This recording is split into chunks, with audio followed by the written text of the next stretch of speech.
André Tussolier, Léa Seydoux, Léa,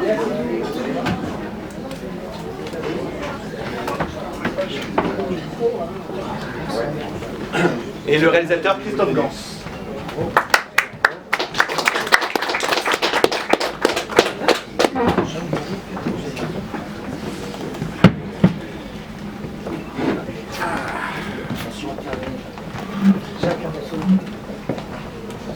Il y en a un qui se lance là, oui.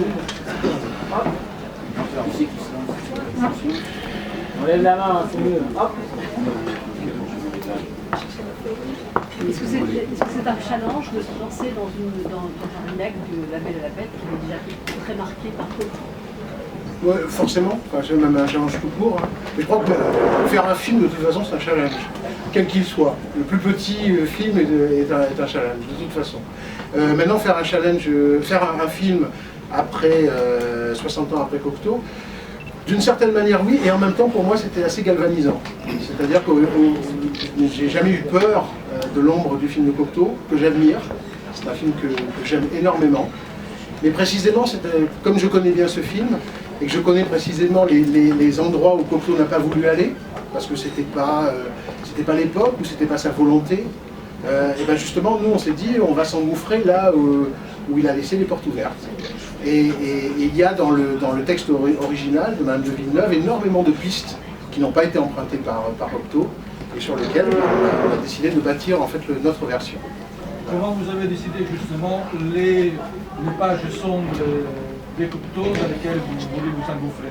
Ben déjà, quand j'ai vu le film, la première fois le film de Cocteau, je devais avoir 5-6 ans, et ça a été une expérience sensorielle, parce que je ne peux pas parler d'autre chose, sensorielle, onirique, très puissante. Il y a néanmoins quelque chose qui m'avait toujours frustré.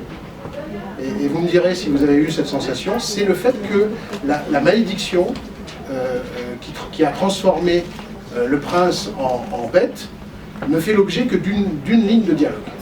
Cette ligne de dialogue, je crois qu'on la connaît tous, c'est les fées les parents ne croyaient pas aux fées, elles les ont punis. C'était tout. Il n'y avait que ça. Et d'une certaine manière, pour moi, je me disais, mais en fait non, ça ne peut pas être que ça. Il doit forcément avoir commis un crime, un blasphème, quelque chose d'énorme pour subir une telle malédiction. Et je dois avouer que la première chose sur laquelle on s'est penché, c'est quelle est exactement la malédiction qui a pu transformer cet homme en bête. Et à partir, dès qu'on a eu la scène, à partir de là, on a construit en fait l'arborescence du film. C'est-à-dire toutes les ramifications dans le film partent de cette scène primitive, au sens total du terme, qui est effectivement, le prince a commis un acte terrible. Il est d'ailleurs, à mon avis, le vrai vilain du film. Il n'y a pas d'autre méchant dans le film que le prince, c'est-à-dire celui qui a été la bête avant d'être la bête. Et pourquoi, donc, toute cette malédiction lui arrive. Voilà. En même temps, vous avez gardé un côté très visuel et qui donne son empreinte et son authenticité au film. Donc ça, c'était une volonté... comment vous avez travaillé ça? Parce que vous avez utilisé différentes techniques. J'ai utilisé différentes techniques, mais surtout pour moi, ce qui est très important, c'était que le film devait avoir un style symbolique. C'est-à-dire que les contes de fées ne sont pas bâtis d'une manière psychologique. Les contes de fées, ce qui nous plaît dans les contes de fées, c'est qu'on peut les lire, les relire à tout âge de la vie, et y voir des choses différentes. Sans jamais oublier ce qui a pu être l'empreinte de la première lecture ou de la première adaptation qu'on a de ces contes. Moi, je me souviens très bien des sensations que j'ai eues la première fois que j'ai vu La Belle et la Bête. Mais quand je vois le film aujourd'hui, le film Cocteau évidemment, quand je le vois aujourd'hui, évidemment, je vois des niveaux de lecture que je ne voyais pas à l'époque. C'est parce que le film est construit d'une manière symbolique, par strates. C'est-à-dire que c'est des couches de signification qui sont superposées, qui fait que, très certainement, une personne âgée peut voir le film à côté d'un enfant sans jamais être gêné par la présence de l'enfant, puisqu'il sait que l'enfant percevra ce qu'il est en train de voir d'une certaine manière, alors que lui-même perçoit d'autres choses. Par exemple, la scène du lac gelé, je pense que les enfants vont percevoir une scène qui est effectivement assez spectaculaire, mais les adultes verront le symbolisme, évidemment, de la glace qui explose au moment du baiser, etc. etc. C'est exactement sur ce genre de visuel que j'ai essayé de construire mon adaptation. Et en cela, je rejoins d'une certaine façon le film de Cocteau. Pourquoi avez-vous choisi le principe de narration? Pas tout le monde en même temps. Pourquoi avez-vous choisi le principe de narration avec cette histoire racontée? Le principe de narration, c'est parce que je voulais embarquer, je voulais prendre les gens par la main et les embarquer en fait dans une histoire que tout le monde connaît, mais en créant néanmoins des effets de surprise. C'est-à-dire que tout le monde connaît l'histoire de La Belle et la Bête par cœur. Tout le monde. En Mongolie, je veux dire, comme ici, tout le monde connaît cette histoire. Donc, ce qui fait le plaisir d'une nouvelle adaptation d'un conte de fées aussi célèbre, c'est les variations. Et les variations peuvent être amenées par la narration. Le fait que, par exemple, après une scène, comme la première scène de repas, la narratrice s'interrompt et demande aux enfants s'ils n'ont pas trop peur et s'ils ont envie qu'on leur raconte la suite, c'est finalement replacer le conte à l'intérieur d'une tradition orale qui est, à mon avis, essentielle pour comprendre le charme que ces histoires exercent sur nous depuis des temps immémoriaux. Parce qu'évidemment, les contes de fées ne sont que les adaptations judéo-chrétiennes des vieilles légendes gréco-latines sur les dieux prenant des formes animales pour visiter le monde des hommes, etc. etc. C'est en fait des adaptations. Donc ça fait très longtemps que ces histoires parcourent nos civilisations et qu'elles nous fascinent. Et je crois que la narration est une façon de le rappeler, une façon de nous rappeler que finalement ce qui est important dans un conte de fées, c'est pas tant l'histoire qu'on nous raconte à nouveau que les variations et les trouvailles et les niveaux de lecture apparemment inédits qu'on arrive à trouver en ces histoires. André Dussolier, s'il vous plaît. Oui. Comment juger capable de gérer et ses affaires et sa vie de famille?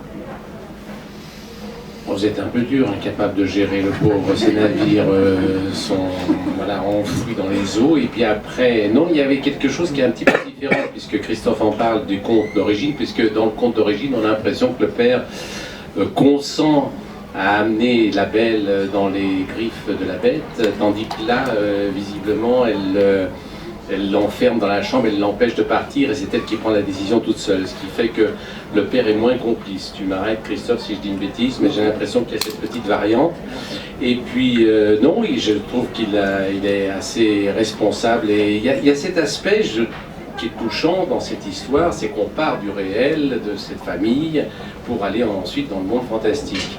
Et je pense que c'était aussi une volonté de Christophe, c'est qu'il nous a expliqué ce qu'on voit dans le film, c'est toute cette ambiance réelle de relations délicates, difficiles, que le père est obligé de gérer, comme vous dites, entre tous les enfants, avec toutes les projections qu'on peut faire à travers ces relations, et puis tout d'un coup il se perd dans la forêt, et voilà, il est obligé de donner. Alors il y a tellement de niveaux de lecture dans un conte qu'on peut y voir, et comme dit Christophe, toutes les interprétations sont possibles. Mais j'ai l'impression que le père a une dose d'humanité, en tout cas, qui fait qu'on est proche de ce qu'il vit et de l'endroit où Belle partira pour aller jusqu'à ce monde fantastique et qui est comme une initiation dont il était un peu complice dans le conte d'origine, et là maintenant c'est un peu malgré lui que ça se fait, mais, et donc il en souffre et il est prêt d'en mourir. Elle va revenir vers lui, mais voilà, je trouve que c'était un beau rôle plein d'humanité. Léa, pour vous, Quelle est la votre Attends, Gérard. La première fois que vous avez entendu ce conte, c'était dans quelle circonstance et quels sont vos points communs avec la belle La première fois que j'ai entendu parler du conte, moi j'ai beaucoup vu enfant le film de Jean Cocteau, donc j'étais assez familière avec familière avec l'univers, et quand Christophe m'a proposé de faire le film, ça me paraissait évident. Enfin, je crois que Christophe ne savait pas à quel point je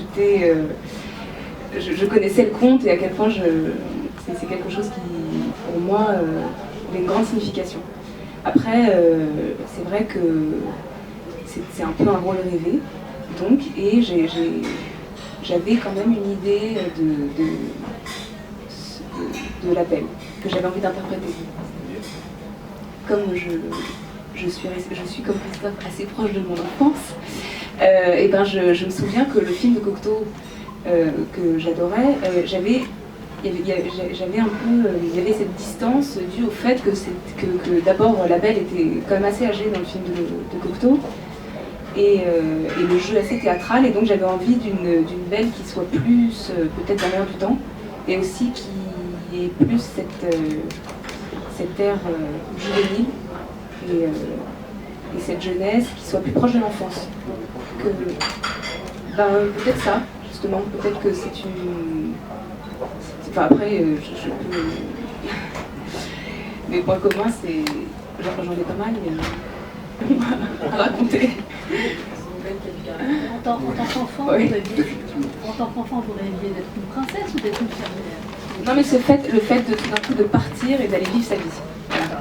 Donc c'est peut-être ça qui... Mais même enfant, ça m'a enseigné beaucoup de choses d'une certaine façon. Et c'est le parcours de cette jeune fille en fait qui va devenir une femme. Et c'est très... encore aujourd'hui, ça me parle beaucoup. Vas-y. Pour en revenir à la symbolique, toujours dans les décors, la présence de la nature qui est devenue présente dans le château. C'était une volonté pour montrer justement ce côté de la nature.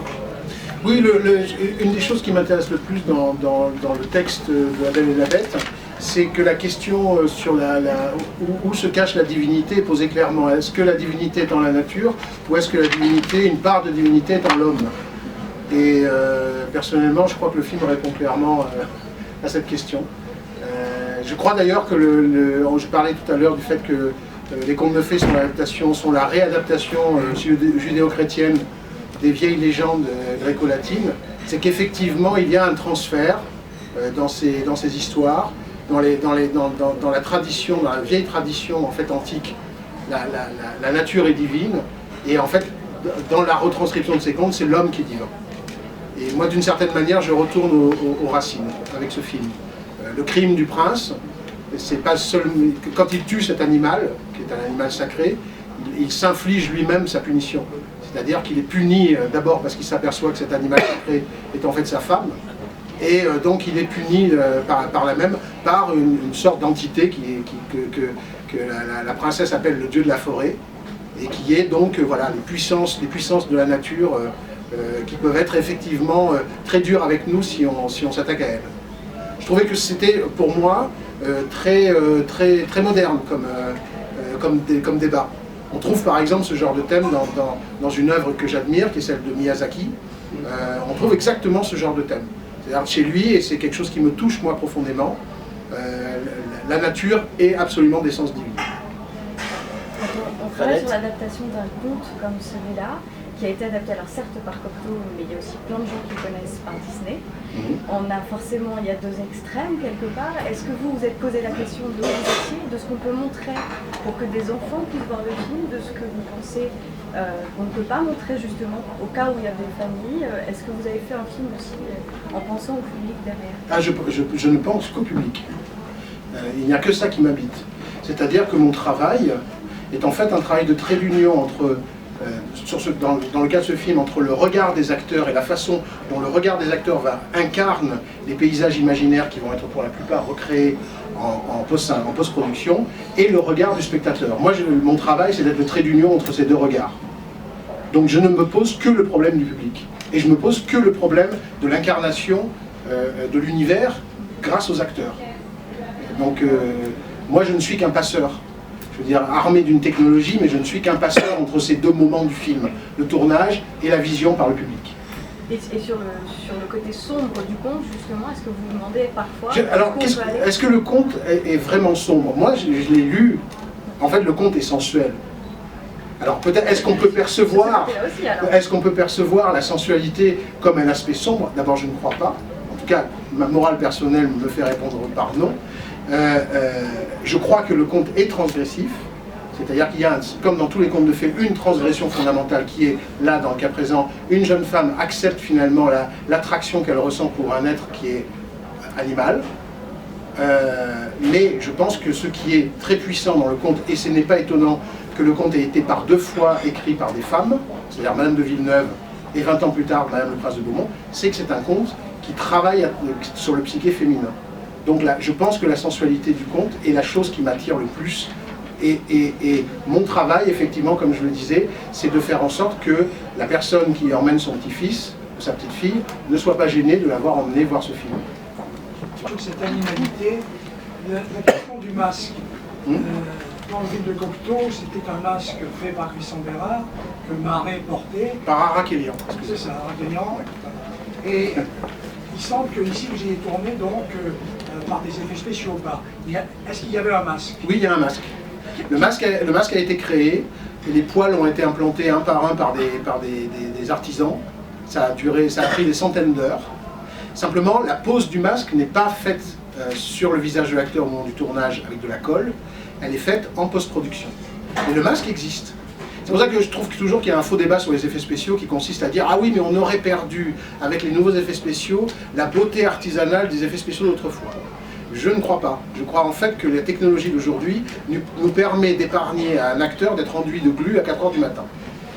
Je crois que c'est ça le truc. Mais le masque que vous avez vu est en fait un vrai masque, il existe. Je veux dire, il est sur un buste, il était sur le plateau tout le temps. Et d'ailleurs, dans quelques plans, la doublure de Vincent le porte. Donc, à vous de deviner lesquels. Mais il y a quelques plans où c'est un vrai masque que porte... Mais ce que je crois, c'est que simplement, il y a une grande commodité aujourd'hui, une grande souplesse à pouvoir placer un masque qui est brusquement, grâce à la technologie numérique, aussi fin qu'un micron, donc aussi fin qu'une peau, de le placer sur le jeu de l'acteur. Jean Marais, quand il tourne en 1946, sous le masque d'Arakelian, qui est très épais, il a énormément besoin de projeter déjà par les yeux et par la voix.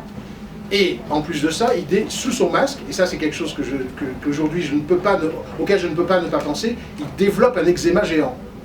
Donc, je veux dire, personnellement, ça me fait plaisir de me dire Vincent peut quand même jouer, tout en projetant dans la voix et dans les yeux, mais il peut quand même jouer au niveau des expressions, et il n'est pas en train de développer un eczéma géant.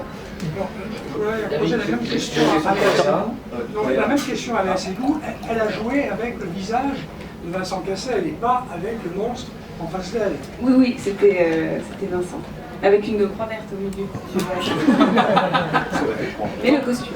Donc ça veut dire que les éléments, soit de peur, soit de répulsion, etc., ne venaient pas de ce que vous aviez en face de vous. Non, non, non.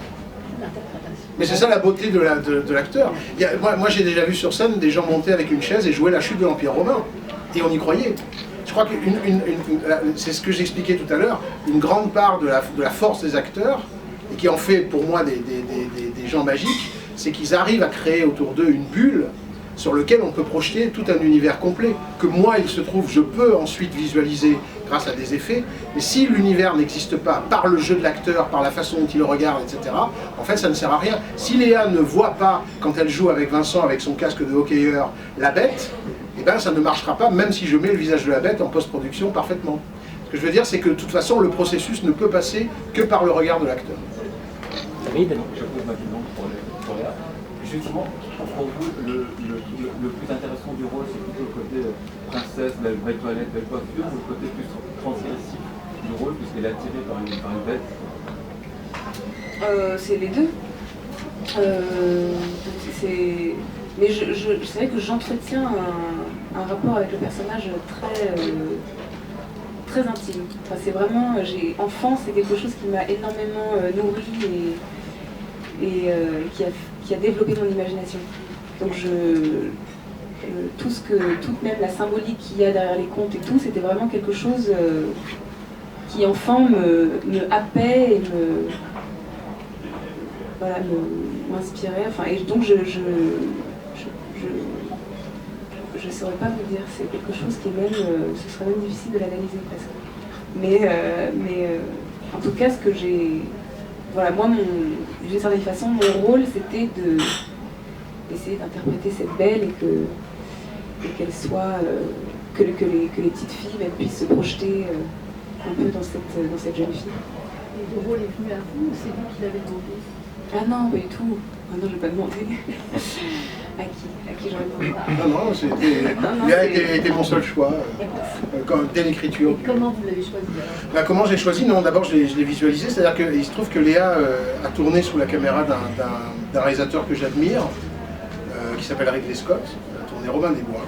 Et c'est en voyant ce film que j'ai repéré Léa. Je n'avais pas encore vu ces films d'auteur, que j'ai vu ensuite, et j'ai compris que au-delà de l'aspect solaire de son personnage, il y avait en plus une intensité d'actrice qui était incroyable. Et c'est pour ça que j'ai eu envie d'écrire le rôle pour elle. Donc le rôle a été écrit pour elle. Sans savoir... Sans savoir si elle allait accepter ou non. D'autant plus qu'elle a la réputation d'être assez, comme on dit, picky, sur les points pointus, sur les choix. D'ailleurs, Vincent l'est aussi, hein, je tiens à le dire. Voilà, donc ça s'est passé comme ça. Et aussi, je veux dire, sans savoir son goût particulier. Ah non, non, ça je ne savais rien du tout, je ne savais rien de Léa. D'ailleurs, Léa ne savait pas grand-chose de moi, parce qu'elle n'avait pas vu mes précédents films. Donc en fait, c'est vraiment le projet qui nous a réunis. C'est-à-dire que moi, je ne la connaissais qu'à travers ses incarnations à l'écran, et elle ne savait pas, elle n'a choisi ce projet que sur le script. Et sur le choix de Vincent Cassel? C'est un ami, donc là c'était totalement différent, parce qu'on a tourné ensemble le Pape des Loups, et on a continué à travailler sur différents projets ensemble. Là pareil, en France on a un petit problème, enfin c'est un petit problème et en même temps c'est un avantage, tous nos acteurs sont des modèles uniques. Je ne sais pas si vous avez repéré, mais Gabin, Funès, Delon, une fois qu'ils ont été créés, on casse le moule. C'est-à-dire que les Américains ont cette capacité de décliner un certain type d'acteurs, même parmi les meilleurs. On peut dire par exemple que quand on crée Brad Pitt, 10 ans plus tard, on aura Ryan Gosling. C'est-à-dire d'une certaine manière, Hollywood est tout le temps en train de recréer des types d'acteurs. Pas chez nous. Il se trouve que nos acteurs sont uniques. Vincent est unique. Je ne vois pas quiconque d'autre qui est sur son registre. Et très clairement, pour moi, pour interpréter ce prince un peu barbe bleue, qui tue sa femme, s'oppose aux forces de la nature, reste 3 siècles sous l'apparence d'une bête, a un rapport de domination avec une jeune femme qui finit par développer un syndrome de Stockholm avec lui, je trouvais qu'il n'y avait que lui pour jouer ça. C'était clair pour moi que je voyais personne d'autre. Et d'autant plus que Vincent aussi a une physicalité qui est très intéressante. Vincent n'est pas seulement un acteur puissant avec un certain panache, de par sa formation, il a des grandes capacités physiques. Or, il y avait quelque chose que moi je voulais introduire dans La Bête, et là aussi qui n'existait pas dans les autres adaptations, c'est la physicalité de la bête. C'est-à-dire le fait que, parfois, il essaye de se comporter comme un être humain, mais il y a plein de fois où il saute sur la table, à 4 pattes, et il fait des sauts. Et ça, c'est quelque chose qui, évidemment, pour lequel il me fallait un acteur capable d'avoir cette physicalité. Qu'est-ce qui a changé chez Cassel depuis le palier? Qui vous a surpris là? Rien, il est immuable. Plein de choses, je pense qu'il a fait La Belle et la Bête, ça je le sais, parce qu'entre-temps il a eu 2 petites filles. Et en fait, il s'est aperçu un jour qu'il n'avait fait aucun film qu'il pouvait leur montrer. Donc désarroi. Donc accueil chaleureux quand je lui ai proposé le rôle. Il m'a dit tout de suite, enfin un film que je vais pouvoir montrer à mes filles. Et vous travaillez avec lui, alors qu'est-ce que c'est excitant, qu'est-ce que c'est compliqué? C'était super, c'était génial. Mais c'est vrai que le fait qu'il ait ce costume, évidemment, c'était un autre genre de rapport. Mais sinon, c'était super. Qu'est-ce qui vous fait mettre un scénario à la poubelle tout de suite? C'est l'histoire qui tient pas. Non, mais c'est plutôt. Il faut que j'ai le sentiment d'avoir à y faire quelque chose. Qu'il n'y a que moi qui puisse réellement interpréter un personnage. Et puis il faut que je sente aussi une résonance avec le personnage. Et ces robes, alors c'était du plaisir ou c'est juste le mot? Ah non, moi j'adore. Non, moi tout m'a intéressé sur ce film. J'adorais discuter avec Christophe et qui me montre tout, les décors, les effets spéciaux et tout. J'étais très très intéressée. Puis aussi les costumes, j'y ai mis un peu ma patte d'une certaine façon. Au début, on avait l'idée, Christophe avait l'idée plutôt de faire des costumes empire. Et je me souviens que je lui avais dit non, c'est dommage, il faut respecter la robe de princesse. Donc voilà, et puis après j'avais des idées sur des coiffures, sur la couleur des robes. Par exemple qu'au début la robe est blanche, un peu comme une robe, exactement, une robe virginale, et puis ensuite rouge à la fin quand elle est amoureuse, rose quand elle est maman. C'est vous qui avez apporté cette idée-là? Non, on a apporté quelques-unes. J'ai une question sur la musique. Sur la musique du film, qui est assez traditionnelle comme de fait. Est-ce que vous avez essayé autre chose? Non, en fait, Depuis le départ, on voulait un score grand style, orchestral. Je vais vous dire, on a quand même essayé pendant le montage d'essayer de la musique temporaire un peu différente, ça ne fonctionnait pas. Je pense que le style du film est très opératique, très ample, et qu'en cela même, ça requiert en fait une musique orchestrale. Pour autant, on a fait très attention d'avoir une musique qui puisse être grandiose, mais qui sait par moments être délicate et discrète. On a aussi spoté la musique, c'est-à-dire qu'il y a des moments où il n'y en a pas. C'est-à-dire qu'il y a des moments où on entend quand elle commence, on entend quand elle finit. Il y a des films aujourd'hui, il y a beaucoup de films où la musique est en fait du papier peint. C'est en fait une couche qu'on a mis sur le truc. Nous, on a fait attention d'avoir des thèmes et d'avoir des moments où ça commence et où ça finit. Maintenant, oui, c'est un score assez imposant. Il y a 70 minutes de musique sur 112 minutes de film. C'est un gros score qui a été enregistré en Angleterre avec un orchestre et des chœurs de petits enfants anglais. C'était assez joli à suivre. Et le compositeur est très neuf, ça aussi je tiens à le dire.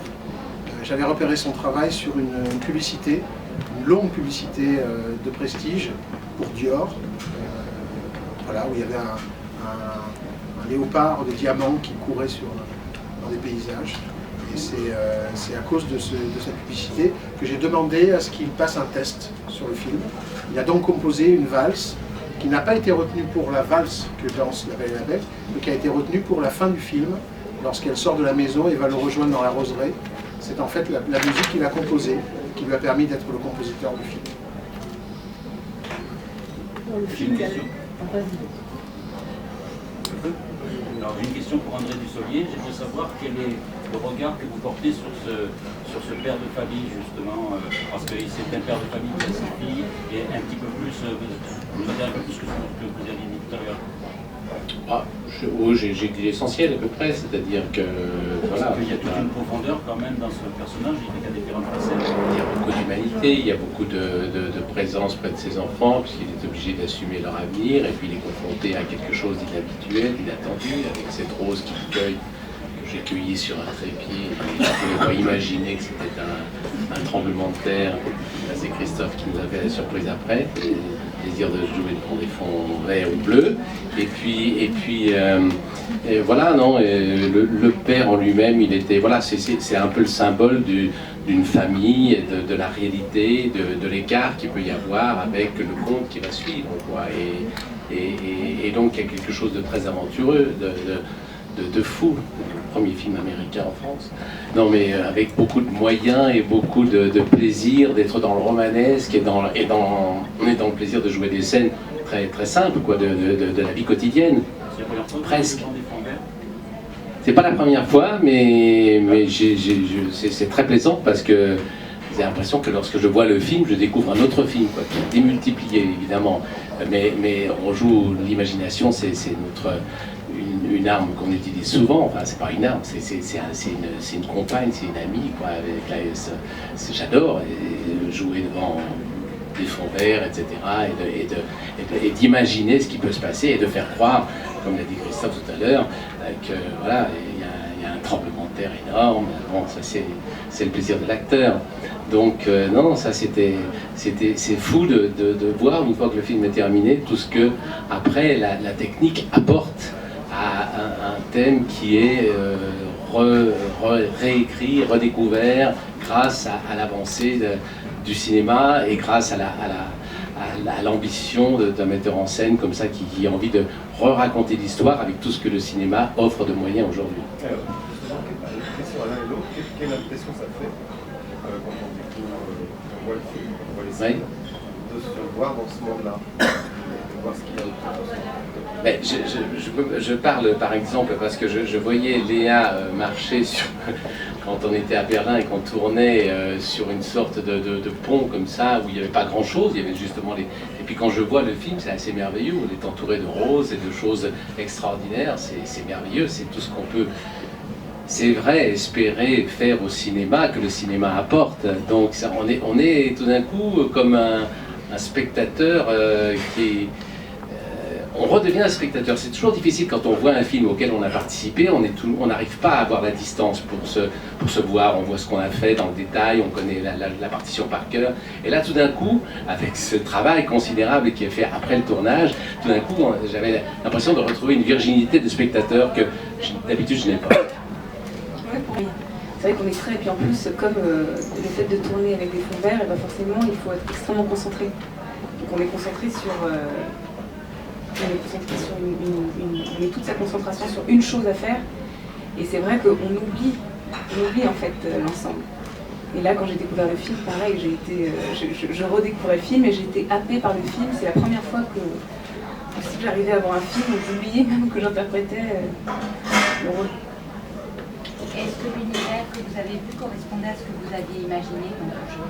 Bah oui, enfin, et pas vraiment, parce que c'est un peu abstrait. Forcément, quand on voit les fonds verts et tout, on imagine que ça va être magnifique, mais pas à ce point-là. C'est-à-dire que là, on a carrément, et puis il y a une profondeur de champ aussi qui est incroyable et qui donne comme ça cette dimension spectaculaire. Oui, je voulais savoir si c'était un plaisir et des difficultés différentes lorsqu'on passe d'adaptation finalement d'univers aussi différent que le jeu vidéo ou le conte, c'est un peu le grand écart, et savoir un peu comment ça s'avance. Pas vraiment.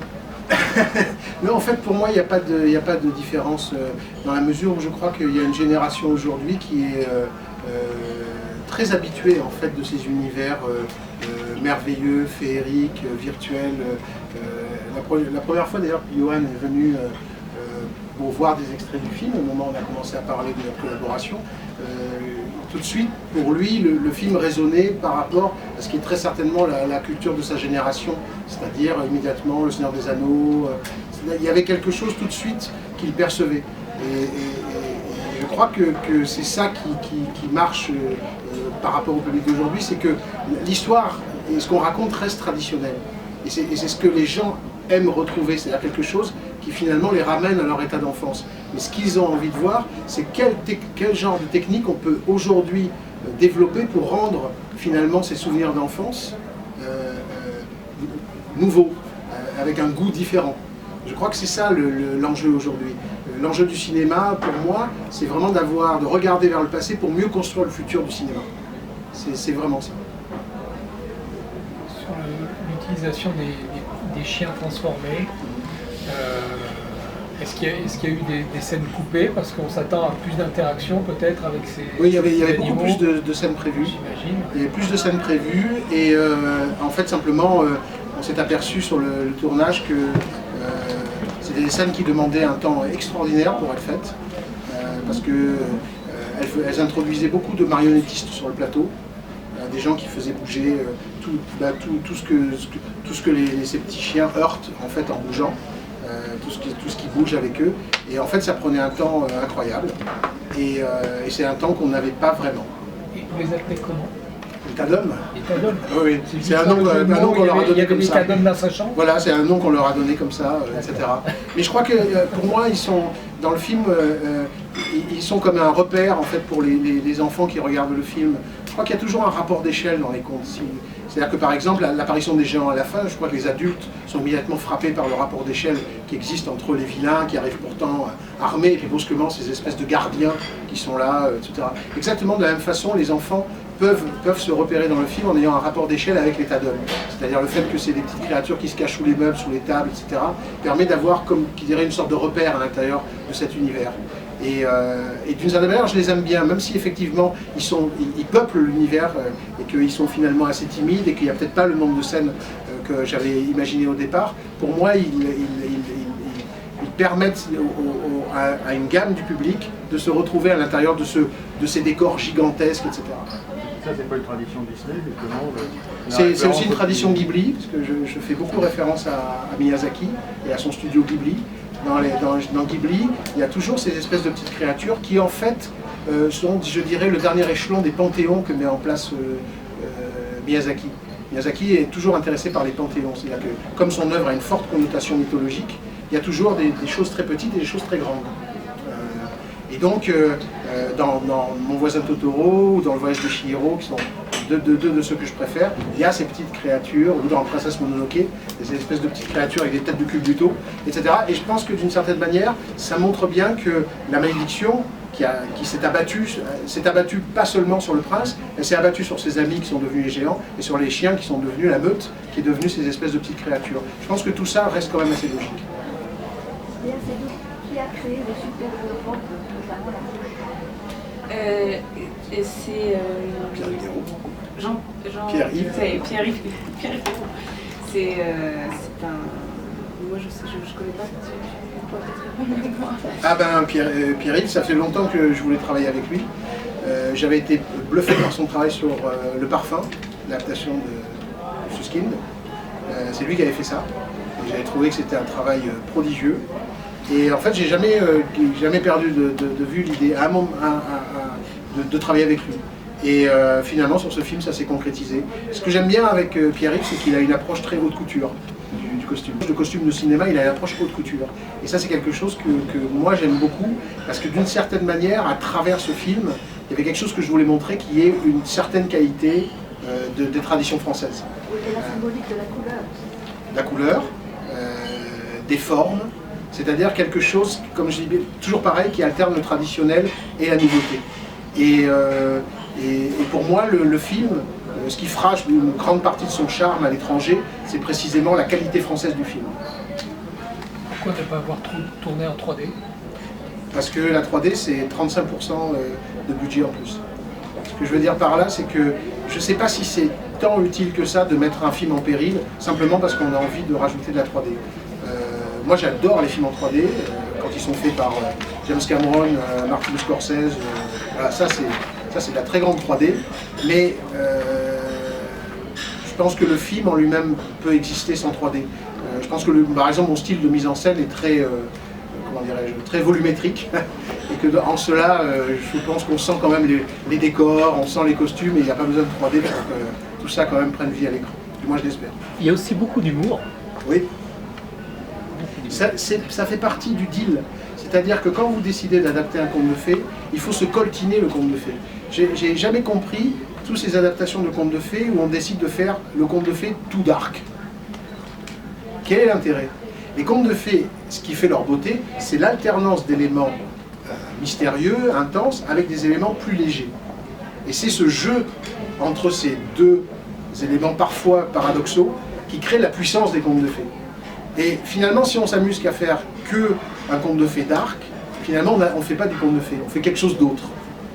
Et c'est vrai qu'il y a, dans mes autres films, il n'y a pas des moments légers comme il y a dans La Belle et la Bête. Et pour moi, c'était un des challenges que j'avais, c'était d'y aller, quoi. C'est-à-dire à travers le personnage des sœurs, à travers l'état d'homme, de faire des séquences qui étaient plus légères, simplement pour respecter les règles du genre, qui sont ce que le public me réclame à l'arrivée. Parce que, comme je dis bien, le public qui vient voir ce genre de film, il vient voir quelque chose avec une originalité, mais il veut retrouver la saveur de ce pourquoi il a payé. Et c'est normal. Je pense qu'un conte de fées sans ces moments de légèreté ne serait pas un conte de fées. Est-ce qu'à votre avis, on retrouvait la saveur des Cocteau en allant voir les films de Tim Burton d'Edouard de Main d'Argent? Moi, je suis un fan total d'Edouard de Main d'Argent. C'est un film absolument prodigieux. J'ai chialé toutes les larmes de mon corps quand je l'ai vu, je m'en souviens très bien. C'est une des très grandes réussites du conte de fées, un conte de fées original, totalement américain. C'est quelque chose que je tiens à souligner parce que il n'essaye pas d'emprunter à la culture européenne pour faire une espèce de pudding.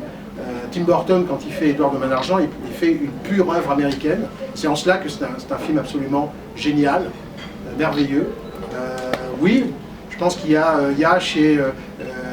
très certainement chez Burton l'admiration pour Cocteau. De toute façon, quand on voyage, moi ça m'est arrivé beaucoup dans ma vie, quand on voyage, on découvre à quel point Cocteau reste une personnalité extrêmement puissante, rayonnante dans les pays étrangers. Moi je suis fasciné par le culte autour de Cocteau, par exemple en Angleterre, aux États-Unis, où il représente à la fois une véritable incarnation de la culture française à travers une forme de dandysme, dans lequel on pourrait notamment placer aussi quelqu'un comme Gainsbourg par exemple. Je veux dire que ces gens-là continuent à faire rayonner la culture française à l'étranger. Peut-être même plus que chez nous. Est-ce que le choix de l'époque, c'est aussi pour envoyer une autre des thématiques du conte, nature humaine, nature animale, mais aussi la fin de la nature et le début de la modernité, c'est l'industrie, etc. Oui, je me suis posé beaucoup de questions sur quel j'avais le plus d'investissement émotionnel. C'est le moment où le prince tue la biche et découvre que c'est sa femme. C'est une scène qui, je l'espère, est émouvante, parce que dans cette scène s'inscrit ce que je suis profondément. C'est-à-dire pas seulement en tant que cinéaste, mais en tant qu'homme. C'est-à-dire que voilà pour moi très exactement la définition d'un crime. Donc, La définition de la chasse aussi non mais je suis pro-cause animale, je le dis, je le revendique, les animaux pour moi sont sacrés. Voilà, donc ça fait partie du projet. Je veux dire que justement, si j'ai pu et si je me suis intéressé à ce conte, l'histoire de cette femme qui va aider cette créature bestiale à redevenir un homme, c'est parce que finalement je peux y projeter certaines des choses auxquelles je crois profondément.